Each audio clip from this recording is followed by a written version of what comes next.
bullying and blackmail. Allegations of dirty tricks in Downing Street. Claims have emerged of threats against Tory rebels to try to force them into backing Boris Johnson. The intimidation of a Member of Parliament is a serious matter. Moreover, the reports of which I'm aware would seem to constitute blackmail. But the PM says it's all news to him. I've seen no evidence, heard no evidence to support any of those allegations. Also tonight, back to work. Offices reopen as Plan B comes to an end in England. You've not got mail, how staff shortages are still causing postal delays. And from wartime icon to star of the silver screen, the Spitfire that's looking for a new home.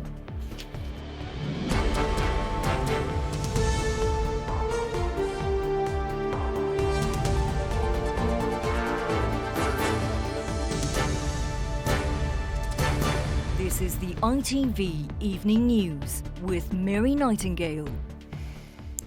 Good evening. Downing Street has had to deny allegations of bullying and blackmail today in the latest extraordinary twist in the row over lockdown parties. A senior Conservative MP accused Number 10 staff of threatening fellow Tory MPs to get them to support the Prime Minister. Threats are said to have included cutting funding to their constituencies. Boris Johnson told ITV News he'd seen no evidence that this was true. It came as the pressure for him to stand down from within his own party appeared to ease. As our Deputy Political Editor, Anushka Astana, reports. Karma.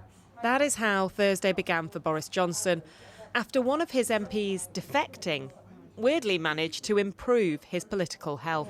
So what's this Trump road here? Rebellious Tories stepped back from the brink. Boris Johnson went to this diagnostic centre in Taunton. But then, in Parliament, this. In recent days, a number of members of Parliament have faced pressures and intimidation from members of the government because of their declared or assumed desire for a vote of confidence in the party leadership of the Prime Minister. The reports of which I'm aware would seem to constitute blackmail.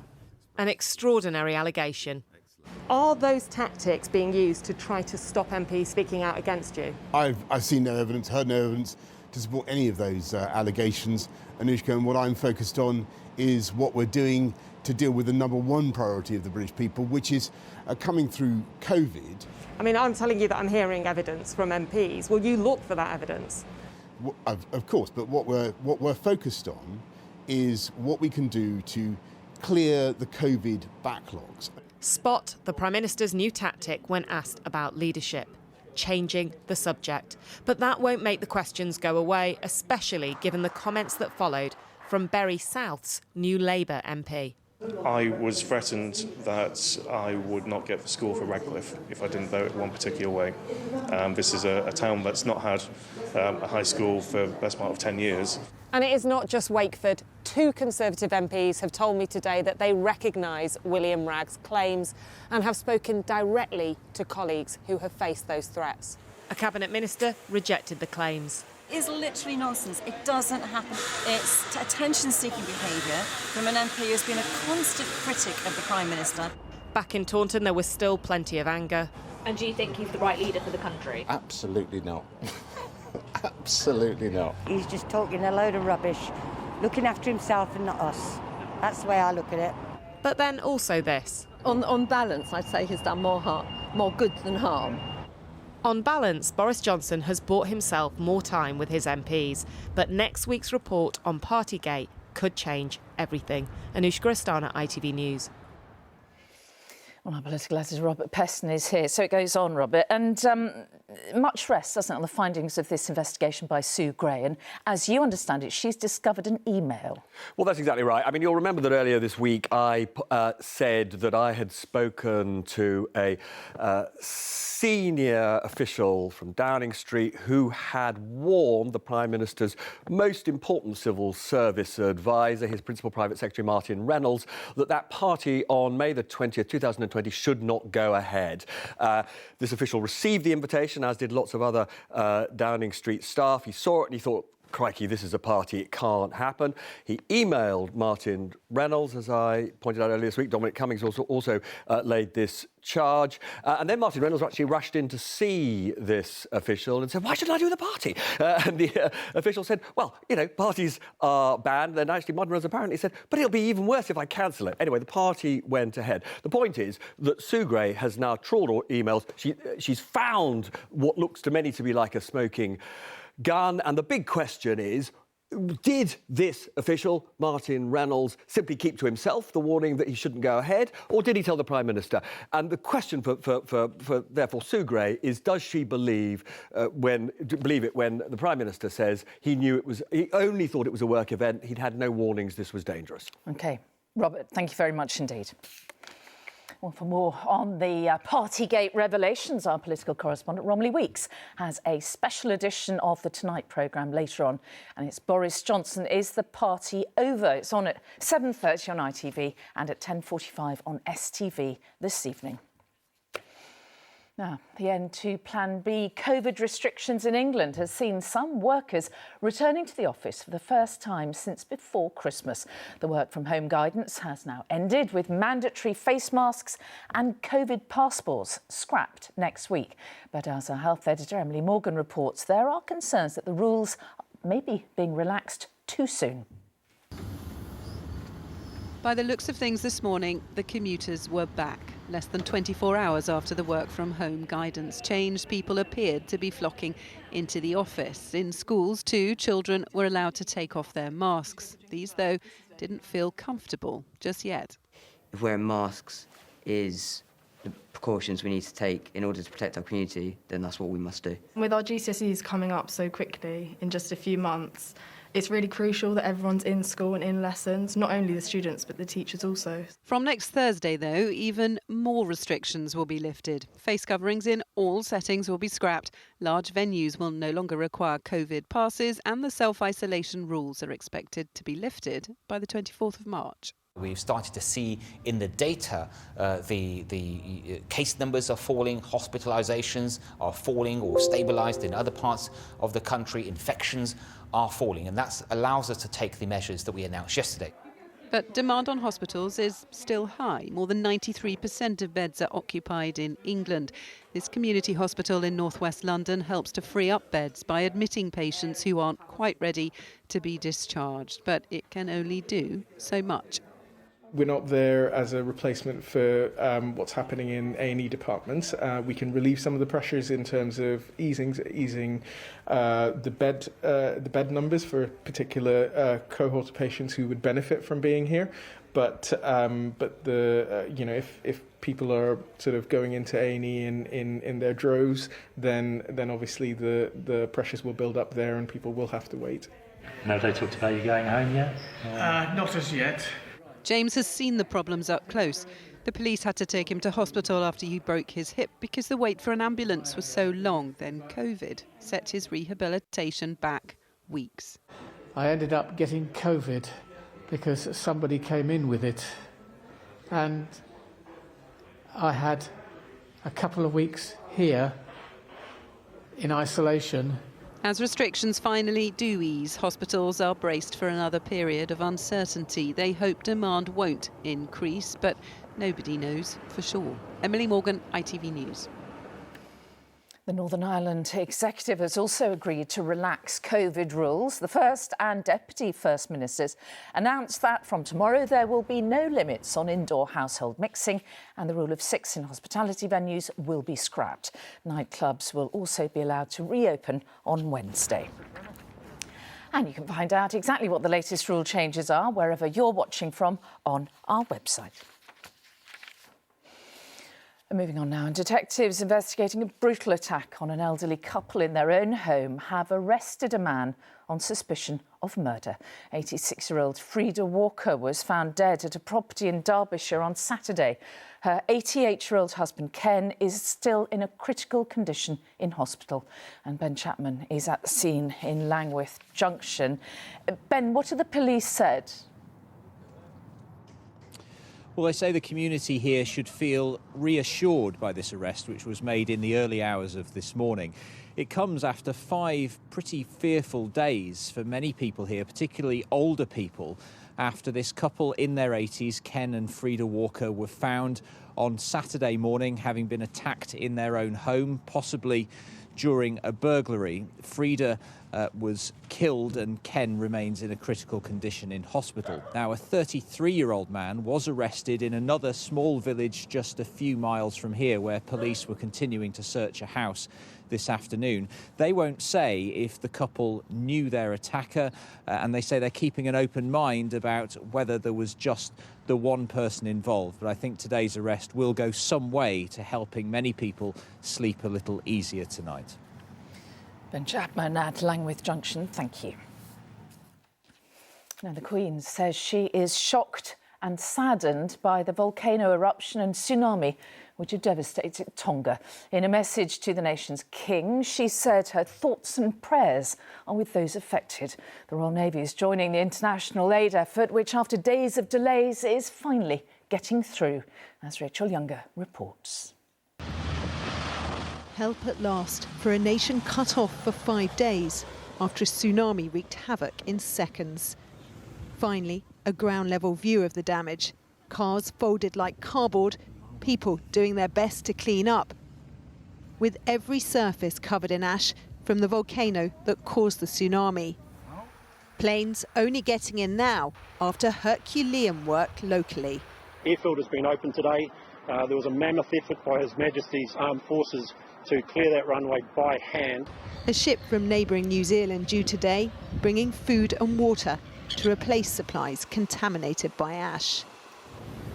But the damage has spread far beyond the volcanic eruption that sent huge waves right across the Pacific to the coast of Peru, where the sand is black. Seabirds struggling to survive after a ship unloading oil into a nearby refinery was unexpectedly swamped. There is fury here that the oil company cleaning up appears to be relying on household equipment. Restoring these shores will be tough, but on the other side of the ocean, an entire nation faces the task of rebuilding. Rachel Younger, ITV News. Still to come on the ITV Evening News, how a shortage of posties has led to late letters and disrupted deliveries. And one for few, a rare Second World War Spitfire is up for sale. Those stories and more after the break. Join me then.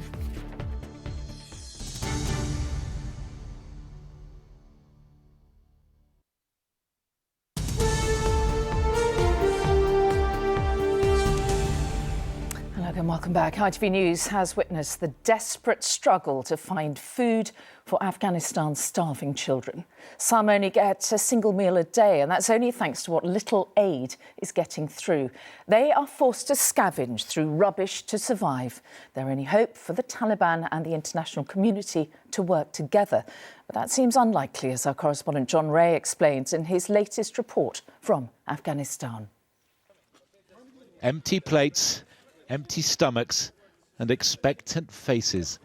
Because this is the once-a-day moment, these children will receive a dish full of rice from an Afghan charity. Among them, Rabia, born into this world, sure-footed through thick mud and narrow alleys. Which way? Which way? To show us her home. A single room with 2 younger sisters and a brother who is just 10 days old. What help do you have for your baby? You get nothing? No. Most mornings you will find her daughter at work on one of the city's roadside rubbish dumps.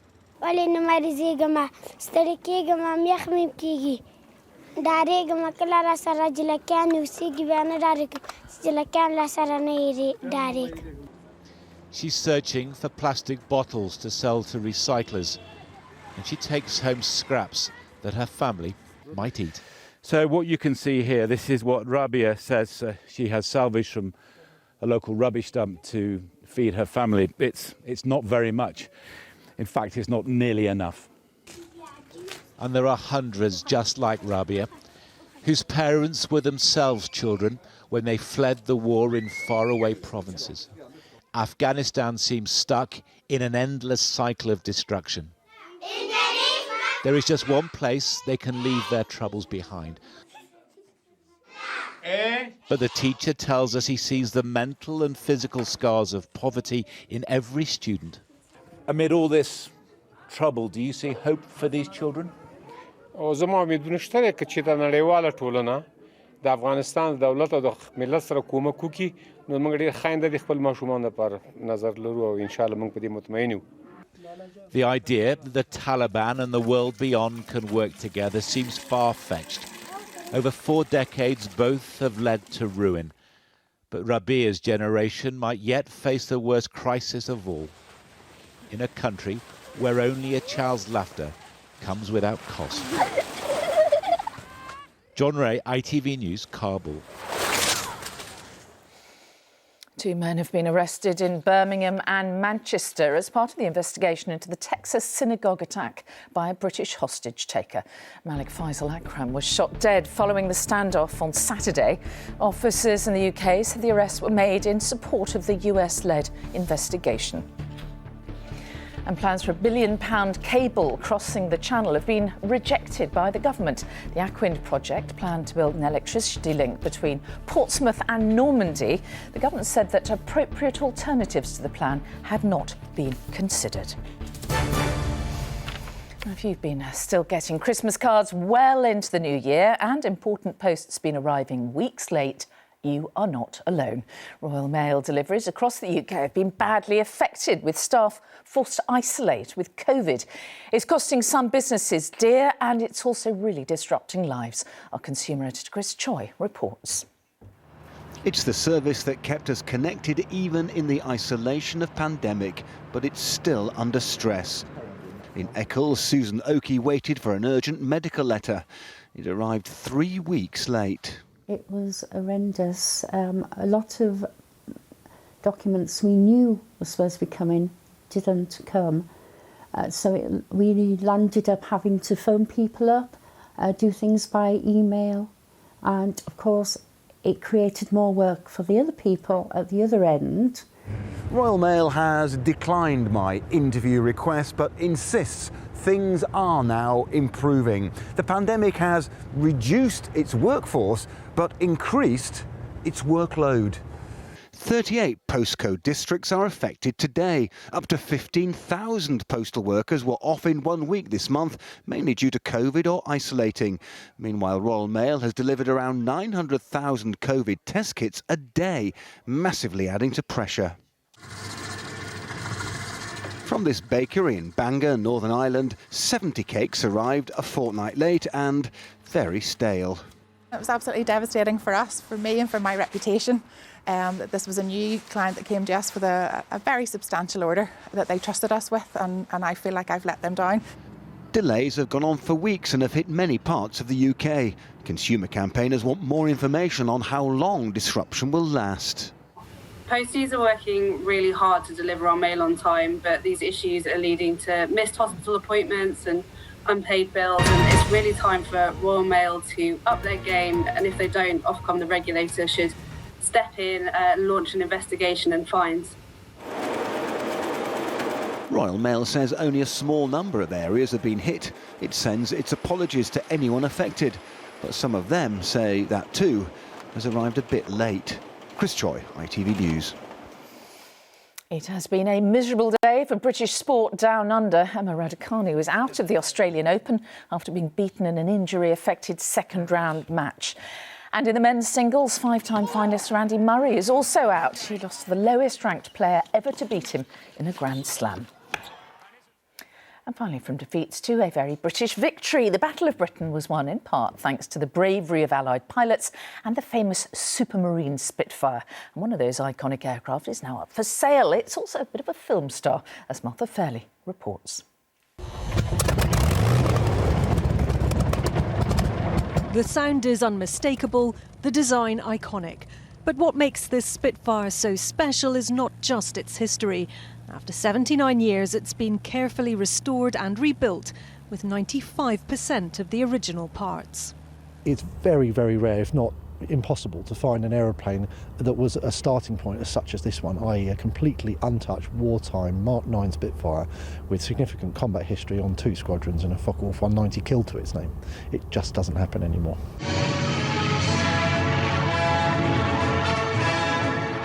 After retiring from active service, the plane went on to star in classic films, including The Battle of Britain. But it spent 40 years in a barn in Texas after being used to pay the film's stunt pilot. I ended up with, I think it's 16 Messerschmitts, and I traded 2 of them for this Spitfire, which this is the one I flew during the Battle of Britain and got shot down 72 times in this plane for actual takes. All of which earns it a special place in aviation history. It's one of the most perfectly designed aircraft ever built from a purely aesthetic point of view. And when you combine that with the sound that the Merlin makes, that deep sort of guttural, throaty, big cat roar that it makes when it's doing a victory roll overhead, put that all together, that's a very intoxicating mixture. Now restored to its former glory, this Spitfire is expected to reach new heights, on sale for a record-breaking £4.5 million. Martha Fairley, ITV News, Northamptonshire. And that is it for now. Julie's here with news at 10, but from me and all the team tonight, bye-bye.